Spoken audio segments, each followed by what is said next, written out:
திருப்பூர் மாவட்டம் கனியூர் கிராமத்திலிருந்து வரணுங்க. என் பேர் காரப்பள்ளி. நம்ம இன்னைக்கு பார்த்தீங்கன்னா சாமி அப்படியே சொன்ன மாதிரிக்கு இந்த கார்த்திகை மாதத்தில் கார்த்திகை அண்ணாமலையாரனுடைய நேற்றைய தின நிகழ்ச்சி, இன்றைய வீட்டு தீப நிகழ்ச்சி, இன்றைய பௌர்ணமி நிகழ்ச்சி எல்லாம் பார்த்து இன்னைக்கு ஒரு அற்புதமான இந்த திருநாளில் எனக்கு ஒரு சின்ன சந்தேகங்க. என்னன்னு கேட்டீங்க, பிறப்பின் ரகசியம் பற்றி ஒரு சந்தேகம் அதை சாமி சாமி, பிறப்பின் ரகசியத்தை பத்தி கேட்டா சொல்லலாம், நிவர்த்தி பண்றதுக்கு எனக்கு சக்தி இருக்குதா கொஞ்சம் சொல்லுங்க. நீங்க கேட்கற கேள்வியே தப்பா கேட்கறீங்களே சாமி.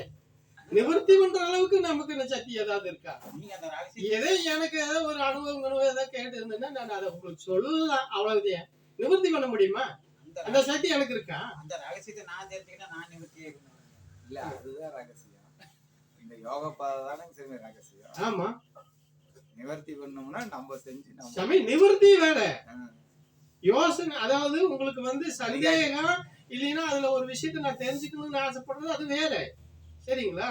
ஆனா நிவர்த்திங்கிறது நீங்க சொல்றீங்கிறதுக்காக நான் ஜெரின்னு சொல்லி இருக்க கூடாது இல்ல. அது என்னை நான் சுதாரணம் பண்ணிக்கணும்ல. அப்படி எல்லாம் புழு கொடுத்து நம்ம ஏன் சாமி இது புழுகிறது அப்படிலாம் நிவர்த்தி. அப்ப இத பாத்துட்டு என்ன சொல்லுவாங்க, இவரு நிவர்த்தி அப்படிலாம் பண்ணுவாரு இவரு கேட்பாங்களே சாமி. எந்த ஒரு பொருள் மேல நம்ம நம்பிக்கை வச்சுட்டாலுமே அந்த நம்பிக்கை தன்மையை உருவாக்குறது அது நிவர்த்திங்கிறது என்னோட கருத்து. சூப்பர் சூப்பர், இதைத்தான் சொல்றேன். அந்த நம்பிக்கை கரெக்ட். இதைத்தான் உங்க வேலையிலிருந்து வரட்டுங்கிறதுக்காக சொன்னேன். நம்பிக்கை எல்லாத்துக்குமே, நம்ம எல்லாத்துக்குமே நம்பிக்கை இல்லைங்களா? நம்பிக்கை. பொண்டாட்டி நம்பினாத்த குடும்பம், பிள்ளைகளை நம்பினாத்த வாழ்க்கை. நம்ம மேல நம்பினாக்க நமக்கு அந்த வாழ்க்கையும் நம்ம மேல தன்னம்பிக்கை வேணும் இல்லைங்களா? பொண்டாட்டி பிள்ளைகளை நம்பினாத்தான் குடும்பம், நம்மளை நம்பினாத்தான் வாழ்க்கை. நம்மளை நம்ம நம்பலைன்னா வாழ்க்கை வாழ முடியுமா? பொண்டாட்டி பிள்ளைகளை நம்பலைன்னா குடும்பம் இருக்குமா? சாமி கரெக்டா சொன்னார், அருமை. அதனால நம்பிக்கை. சந்தோஷம் சாமி. நீங்க கேட்டதுக்கு எதை எனக்கு தெரிஞ்ச எதை சொல்றேன். இன்னொரு கேளுங்க, பெருசா கேளுங்க அதே கேள்வி. பிறப்பின் ரகசியம் பத்தி தெளிவுபடுத்தாங்க. பிறப்பின் ரகசியம் தான் அப்படியே சொன்னேன் நான். அதை கேட்டுட்டு கேட்பீங்களா தெரியுது. பிறப்பின் ரகசியம்னாலே ஒண்ணுல இருந்து ஒன்னொன்னு உருவாகிறது தான் பிறப்பின் ரகசியம். இப்ப இதுல அப்படி பாத்தீங்கன்னா பிறப்பின் ரகசியம் எப்படி அப்படின்னு சொல்லி கேட்டீங்கன்னா 4 வகை உண்டு. 4 விதமான இந்த பிறப்புக்கு இறைவனுடைய படைப்புக்கு 4 விதமான வகை உண்டு. ஒண்ணு பாத்தீங்கன்னா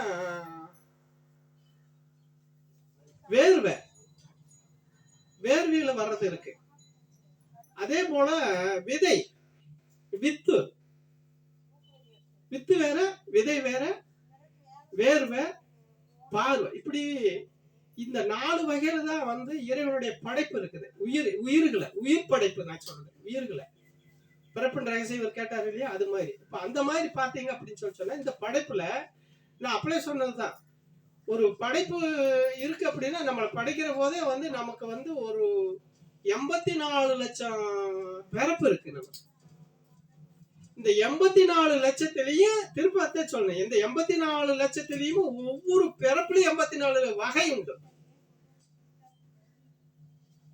பிறப்பின் ரகசியம் அதுக்குள்ளதான் வச்சிருக்கான். அந்த மாதிரி பாத்தீங்க அப்படின்னு சொன்னா இந்த படைப்பு அப்படிங்கிறது என்னன்னா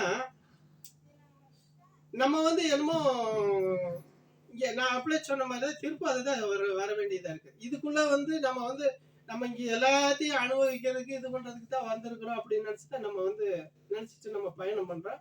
அது இல்லை, அதுக்காக நம்ம வரல. இத்தனை பிறப்புகளை எடுத்து நம்ம எந்த ஒரு இதுவுமே நம்ம இந்த இந்த உலகத்துக்காக இறைவன் வந்து எப்படி சொல்லணும்னா, இறைவனுக்குள்ள நமக்குள்ள அவன் ஒண்ணுக்கு தொடர்பு இருக்கிறதுனாலதான் நமக்கு வந்து இந்த பிறப்பை அமைஞ்சது. அப்ப இந்த பிறப்பு எதனால அமையுது அப்படின்னு சொன்னீங்கன்னா, நம்மளுடைய வினைப்பயன் சொல்றோம். ஆனா அந்த வினைப்பயனை வந்து எந்த அளவுக்கு வந்து நமக்கு வந்து சப்போர்ட் பண்ணுதா, எதிரா மாறுதா அப்படின்னு சொல்லி பாத்தீங்க அப்படின்னு சொன்னா, எதிரா மாறுறது இல்லை. நம்ம எண்ணம் தான் அதுக்கு காரணம். பிறப்புக்கு காரணம் நம்ம அப்போ தொடர்ச்சியா வந்து இந்த சங்கிலி தொடர்ச்சியா வந்து இந்த பிறப்பு ரொட்டேஷனா வர்றதுக்கு காரணமே அந்த ஊழ்வினை பயன் சொல்றது நம்ம செயல் தான் காரணம்.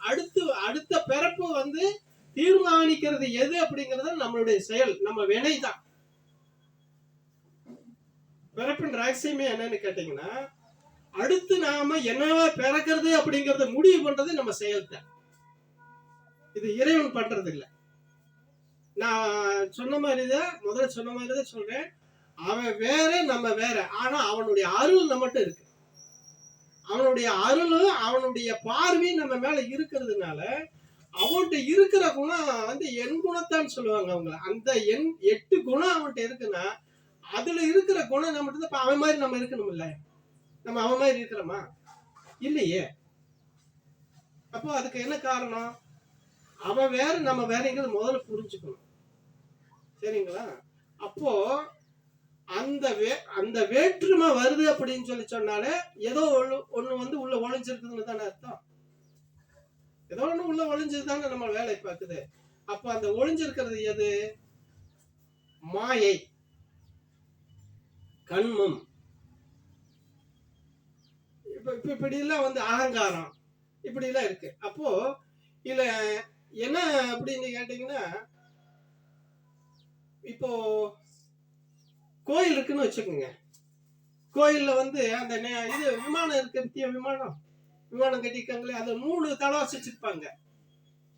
அந்த பெரிய விமானம் இருக்கு, கோபுரத்துல 3 சந்து வச்சு கட்டியிருப்பாங்க, 3 வாசப்படி வச்சு கட்டியிருப்பாங்க, 5 வாசப்படி வச்சு கட்டியிருப்பாங்க. அப்ப எல்லாமே எது?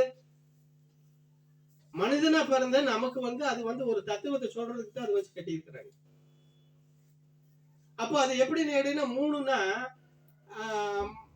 மனிதனுக்கு வந்து இந்த அகங்காரம், மமகாரம், மாயை, இது 3 இருக்கிறதுனால அந்த 3 தலைவாசல். அதுக்கடுத்து பாத்தீங்கன்னா 5 தலைவாசல் வச்சிருப்பாங்க. 5 தலைவாசல் இப்போ 5 வச்சிருப்பாங்க, 7 வச்சிருப்பாங்க. இப்ப 5 வச்சிருக்குன்னா அந்த 5 தான் வந்து இந்த 5 புலனுக்கு தான் வந்து நம்மளை வந்து ஆட்டி படைக்குது.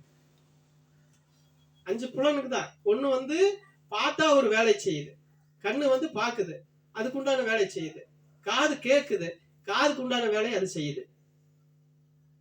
வாய் அது வந்து எதை பேசணும் எதை பேசக்கூடாதுன்னு பேசி அதோட வேலையை அது செய்யுது. மூக்கு இருக்குது, அது நுகருது.